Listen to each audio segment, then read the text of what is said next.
ഭഗവാനെ ഞാൻ കംസൻ്റെ അടുത്ത് നിന്ന് വരിക കേട്ടോ, നാളെ കഴിഞ്ഞ് മറ്റന്നാൾ അവിടത്തേക്ക് കൂട്ടിയിട്ട് പോകാൻ അക്രൂരം വരുവേ. പിന്നെ അക്രൂരിന് വൈകുണ്ഠ ദർശനം കൊടുക്കും കളനിയിൽ. പിന്നെ ഭഗവാൻ മധുരാപുരവാസികളൊക്കെ അനുഗ്രഹിക്കുന്ന കാണാൻ ഞാൻ വരും. പിന്നെയോ ആ വളവുള്ള 3 വളവുള്ള അവളെ സുന്ദരിയാക്കും.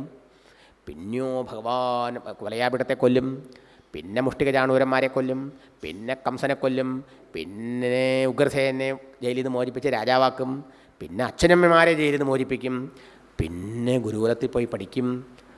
പിന്നെ കൃഷ്ണൻ വീണ്ടും ഈ ഗോപിമാരെ സമാധാനിപ്പിക്കാൻ ഉദ്ധവനെ സന്ദേശമായിട്ട് അയക്കും.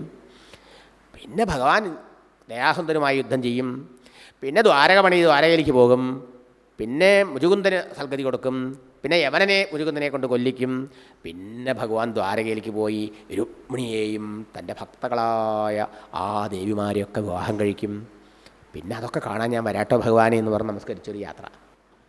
എന്താ ഓർമ്മിപ്പിക്കുക തോന്നും കൃഷ്ണനോട്, ഇതൊക്കെ ഉണ്ട് കേട്ടോ, ലിസ്റ്റിലൊന്നും വിട്ടുപോകണ്ടെന്ന്. മനസ്സിലായോ? തോന്നും. രാമാവതാരത്തിലും കാണാം.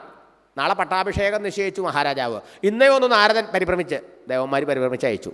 അല്ലേ മറ്റേ ജന്മം കൊണ്ടൊക്കെ മറന്നുപോയി എന്ന് വരാം. കണ്ട് ഓർമ്മിപ്പിക്കാൻ വന്നതാ. വന്ന കാര്യം മറന്നു.